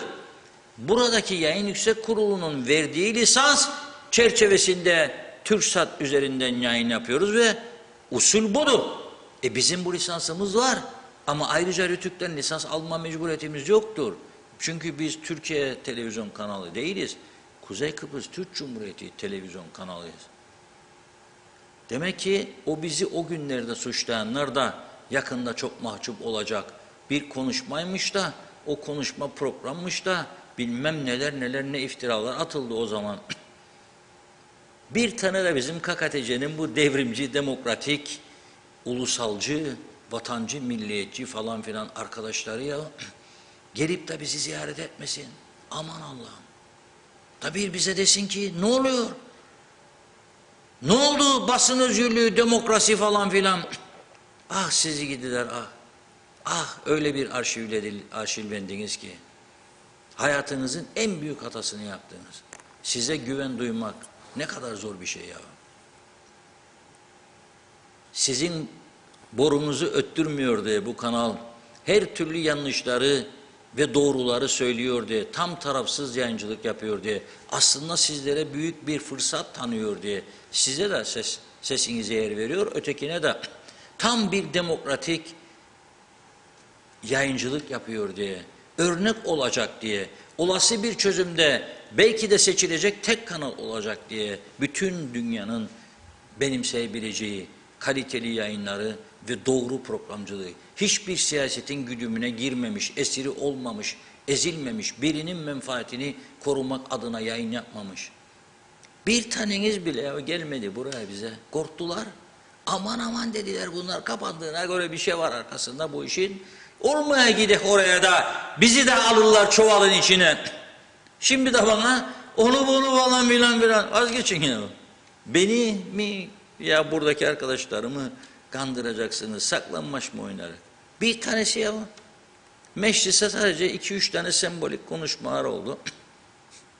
Onun dışında no patapat no takatak. Bu kadar basit miydi bu iş? 3,5 ay burada çalışan 40 kişinin ekmek parası. Sesimiz kesildi. Bu mudur sizin demokrasi anlayışınız? Bu muydu? Şimdi sonuca gidiyoruz. İnşallah gidilecek. Bak ne diyor mahkeme? Konuşmalarınızda bir yanlış yoktur diyor. Ondan dolayı kapatılmadınız. Lisansınız yoktur diyor Türkiye'de. Ne lisansı? Benim lisansım var. Yayın Yüksek Kurulu'nda göreve çağırıyorum. Çıkın ortaya be arkadaşlar siz de. Size yapılan bir saygısızlık var burada. Tanımıyorlar sizi demek ki. Hiçbir kimseyi göremedik o günlerde buralarda. Ya hele bir tane şirket, hiç unutmayacağım, aklımdan da çıkmayacak. Faturası varmış burada, ödenecek bir şey. Aman Allah'ım, anında taşeratçısı geldi bize. Bir kuruş bizden alacağı olup da alamayan varsa, ortaya çıkmasa namerttir. Bizden bir Türk lirası alacağı olup da alamayan varsa, buyursun. Ve o güvendiğimiz, en çok güvendiğimiz arkadaşlardan birinin şirketi anında buraya geldi. Bir faturamız vardı. Kapandı televizyon. Hadi ödeyin bizi. Vay be Mahmut vay dedim. İnsanlık öldü be bu ülkede demek ki. Şimdi bir numaralı insan hakları savunucusu oluyoruz. Ah be ya ah. Ah. Keşke Aziz Nesin yaşasaydı da bir 10-15 tane daha kitap, senaryo yazsaydı bizimle ilgili. Keşke Kemal Sunal yaşasaydı, o da oynasaydı bunları. Ya, çok üzgünüm. Buyurun Funda Hanım. Evet, mesajlara başlayayım o zaman. Zehra Abitoğlu'nda kalmıştık. Allah'tan rahmet yaslı ailesine başsağlığı diliyor Halil Falyalı'ya. Osman Lord Eylili valiz kaçakçılığıyla vergi ödemiyor gelip gidenler. Bir de öğretmenlik pedagoji isteyen meslektir. İngilizce özel ders veriyor. Öğrenciler henüz mezun olmadan üniversite okurken İngilizce öğretmenleri de işsiz. Şebnem Taran. İnsanlar marketlerde soyuluyor. Her markette farklı fiyat, yüksek. Nerede bu denetim, neyi bekliyorlar demiş. Hasan Nihat Erduran, faturalı hayat geliyor hazırlanın, reklamlar vaatlerde kaldı demeyin. Asgari ücret üzeri her gelir vergilendirilecek, dilim dilim artarak evi tertipleyecekler, hazırlanın. Erkan Kaya, 3 üretip 1'e satıyorlarsa diyor, gereksiz yerlere neden 3'e 3 fiyat vermiyorsunuz? Anlayamadım. Tolgay Kurtoğlu hayırlı yayınlar diledi. Mehmet İnancı, kasada para biter, sonrasında aşk da biter Sayın Akar. Elma şekeri yesinler o zaman demiş. Sayar Aker, adada Adada kara para bol, maymuncukları kullanarak kara kutulardan çıkararak halkın hizmetine sunmalı. Devlet, devlet ya devlet diyor. Hasan Nihat Erduran yollayacak bir yüzer santral demiş. Lockout yapacak Kıpteke sonunda. Sonra da Interconnect hesap tamam. Solar'a full geçiş ve ada Yeşilada olacak. Evet, Mehmet Uluçaylı, ben bir KKTC vatandaşı olarak Anavatan Türkiye'ye minnet şükran duyarım. İyi ki yanı başımızdadır demiş. Hasan Nihat Erduran da Türkiye ile biz bizeyiz. Ahmet Pedgomolu, Sayın Reşat Akar ve Funda Hanım, iyi programlar. Meclisimizdeki yemin aynen şöyledir diyor. Ahmet Bey, Kuzey Kıbrıs Türk Cumhuriyeti'ni koruyacağıma ve cebime ağzına kadar para dolduracağıma and içerim demiş. Hüseyin Koltan, Sayın Sucuoğlu, elektrik zammı düzenleme yapılarak uygulanacak diyor. Malüllük aylığı alanları da kapsayacak mı acaba? Çok teşekkür ederiz demiş. İsmet Ezel, 1 Ağustos sadece şehirde kutlanmamalı. Abi Hüseyin, 1 Ağustos benim doğum günümdür, gerisi mühim değil dedi. Saadet Erdemci, 1 Ağustos TMT'nin kuruluş yıl dönümüdür, selamlar. Sevda Uçar, Allah rahmet eylesin Falyalı'ya, tek anlamadığım tabuta neden bayrak sarıldı diyor. Hasan Nihat Erduran, tarihini bilmeyenler havuç kimlik ve pasaporta tav olur. Ferdi kurtuluşçu olur. Basit demiş. Bakın etrafınıza. Çok. Ali Rıza Aslan, Kıbrıs tarihini seçmeli ders yapanlar utansın. Tarihini kaldıran utansın diyor. Yazıklar olsun. Doğan Falyalı, İşler artık uyku modunda. Asıl olan pahalılık, buna bir çare. Ya fiyatlar düşer veya asgari ücret ve maaşlar artar. Asgari ücret komisyonu toplanmalı, çok değil %50 daha arttırılmalı. Yoksa bir deri bir kemik kalacağız. Emine Özatilla, evet Reşat Bey, biz övünmeyi biliyoruz, kimse tarihimizi bilen yok. Ağustos'un ne olduğunu biliyoruz, gençler bilmiyor. Onlar yalnız hem barışı biliyorlar, federasyonu bilirler. Yazık, maalesef gençler bilmiyorlar dedi. Necdet Mavi Gözlü, 1 Ağustos, Ağustos ayının 1. günüdür. Parantez içinde de güvenlik kuvvetlerinin kurulduğu gündür. Benden bugünlük bu kadar. Herkese hayırlı akşamlar diledi. Evet, anlıyorum. Osmanlı Ortaeli'li TMT eşittir Enosis'e karşı Kıbrıs'ın Rum-Yunan cuntasına, Yunanistan'a bağlanmaya karşı savunma teşkilatımızdır, gururumuzdur, varlığımızdır diyor. Hasan Nihat Erduran, aldığımız her nefesi TMT'ye borçluyuz. Herkes bilir de bazıları kıvırır sadece demiş.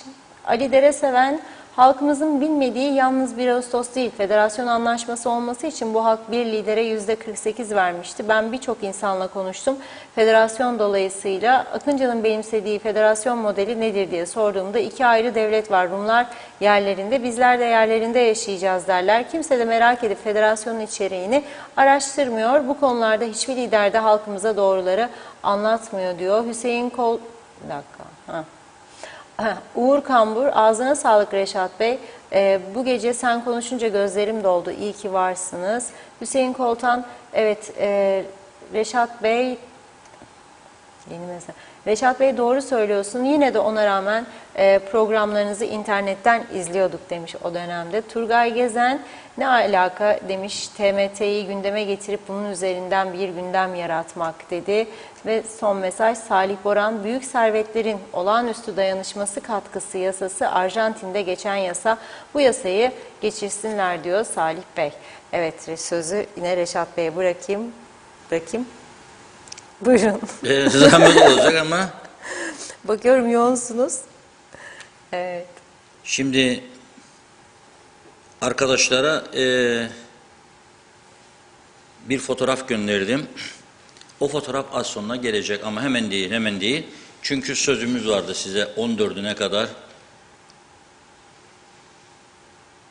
farklı müzikler sunacağız diye.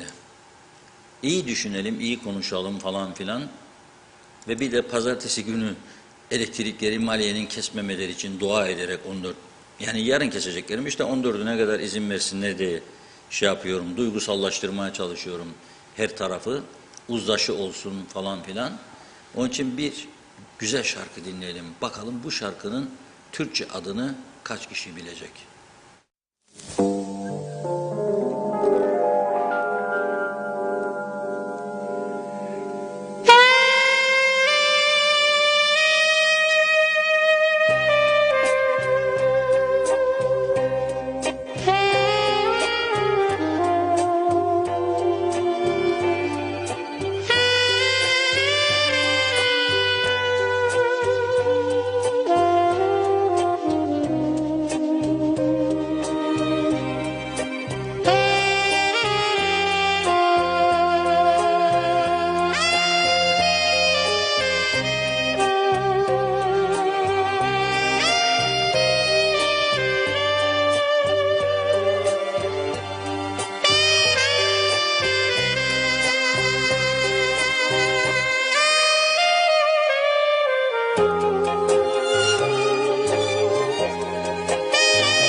bilenlerin çok olduğunu görüyorum. Yani izleyebildiğim kadarıyla Funda Hanım daha çoğunu görüyordur, okuyacaktır.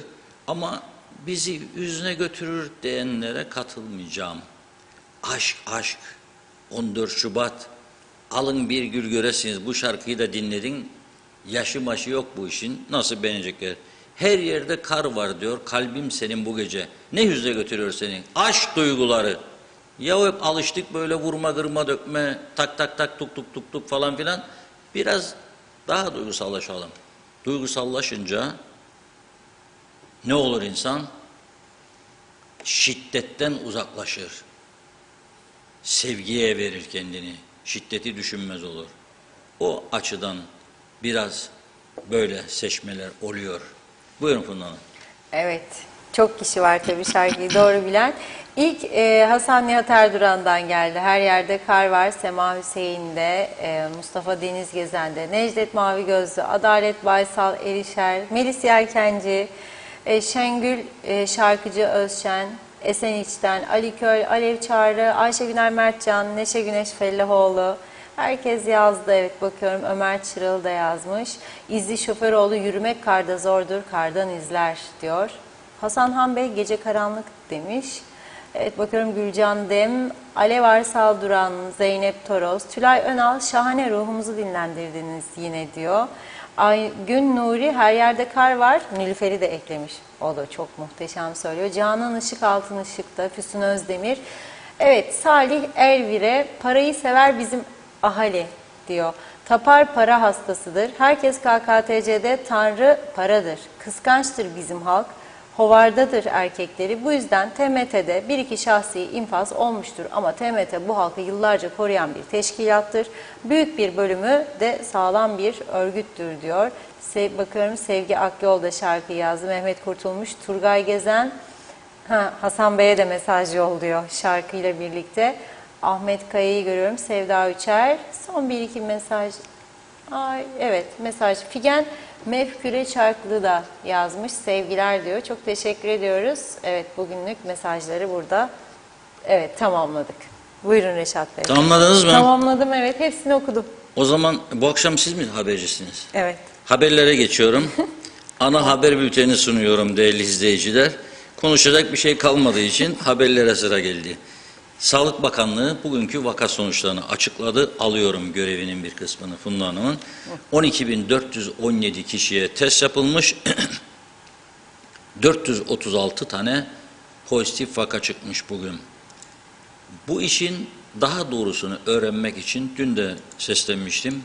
Bugün de Sağlık Bakanlığı'na seslenmek istiyorum. Bu işin daha doğru olabilmesi için daha iyi bir hizmetin sunulması lazım insanlara.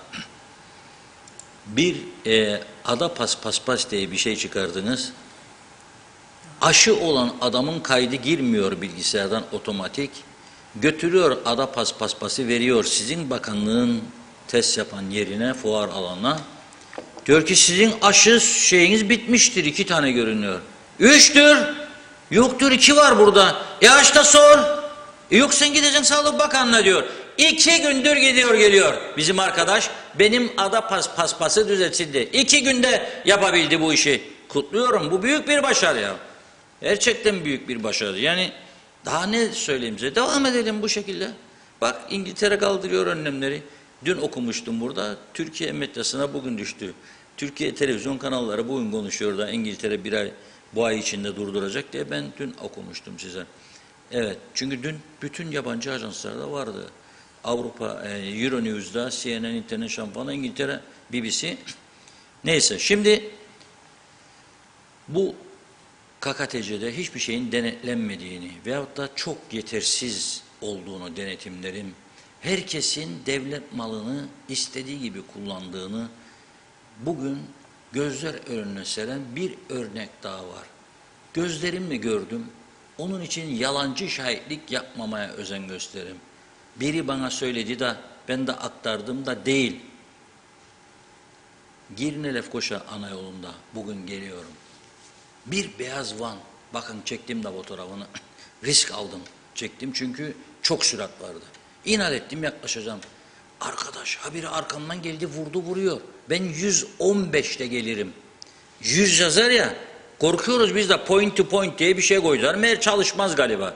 Çünkü hep böyle, çoğu böyle. Ben 115'i geçmemeye çalışırım.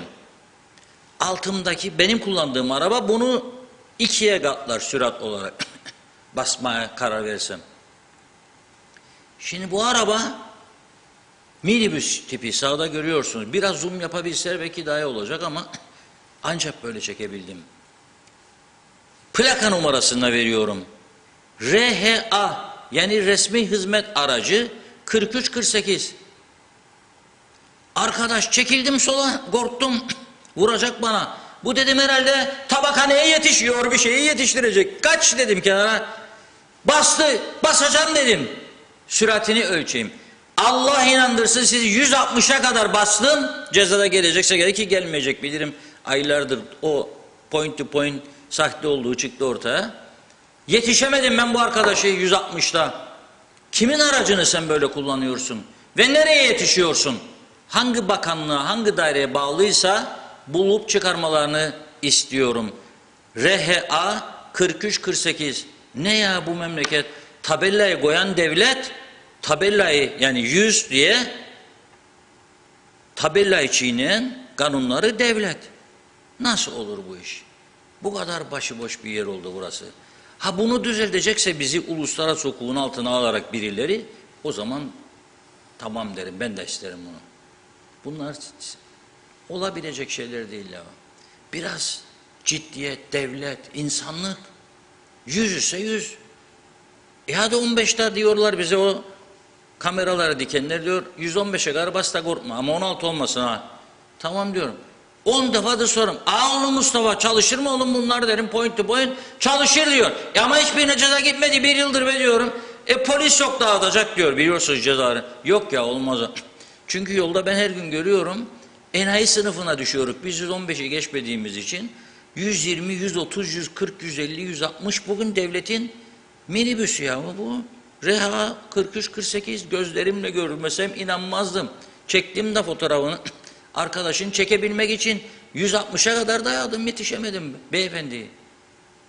Olabilir mi ya böyle şey? Kişiler üzerine durmayı hiç sevmiyorum. Doğru bir şey değildir. Ama bugün bunu görünce artık el insaf be dedim. Yani bana şeyi tahdidi koyan sen ama tahdidi çiğneyen gene sen devlet. O araba devletinse devletin sorumluluğudur. O direksiyon başına geçeni kontrol etmekte. İşte siz böyle yönetiyorsunuz maalesef bu ülkeyi. Onun için de hiçbir şey yapamıyorsunuz, yapamazsınız da. Ben şimdi neyi düşünüyorum? 9 gün sonrayı karanlıklar altında. Her yer karanlık diye yazdı bir izleyicimiz, şarkının adı o değildi. Onu 9 gün sonra eğer teknecik sanatlarına yakıt getiren gemi boşaltma yapmazsa o gece denk gelebilir. Mumları yakarız gene burada. Her yer karanlığı dinletiriz sizlere. Ama bugün o değildi. Her yerde kar var. Kalbim senin bu gece. Buyurun Funda Hanım. Evet, Enver Mamülcü'nün mesajı var bu konuyla ilgili. Araç takip cihazları yok mu demiş. Araçlarda varsa bile tabii diyor yandaş şirkete taktırırlar. Parayı aldılar, ilgilenen yok diyor. Evet, Hasan Nihat Erduran da onlar aradan kaçanlardır yazmış. Nilgün Şah iyi akşamlar diliyor. Evet, Hasan Bey bütçeye bakın diyor, bulun diyor, müdürü cezalandırsın. İsmet Ezel bugünkü vaka sayılarıyla ilgili yorum yaptı. Test sayısı gün geçtikçe azalıyor demiş. Son mesaj Hasan Nihat Erduran'dan okuyayım. TMT'ye canım fedadır son nefesime kadar dedi. Evet, tamamladık mesajları. Çok teşekkür ediyoruz. Son eklemek istedikleriniz Reşat Bey. Son eklemek istediğim, yarın görüşünceye kadar herkese veda etmek istiyorum. Yarın kısmetse inşallah daha iyi haberlerle karşınızda olacağız. Bugünlük bu kadar diyoruz. İyi düşünelim, iyi şeyler hayal edelim, iyi şeyler için çalışalım. Aklımızı iyi şeylere yoralım. Birbirimizi kazıklamaktan, birbirimize zarar vermekten uzak durmaya çalışalım. Sonra bu günleri de arar hale geliriz. En büyük endişem de budur. Herkese iyi akşamlar. Biz de size teşekkür ederek programımızı noktalıyoruz. Günün diğer önemli gelişmeleriyle ana haber bülteninde sizlerle birlikte olacağım. Ben de şimdilik hoşça kalın diyorum.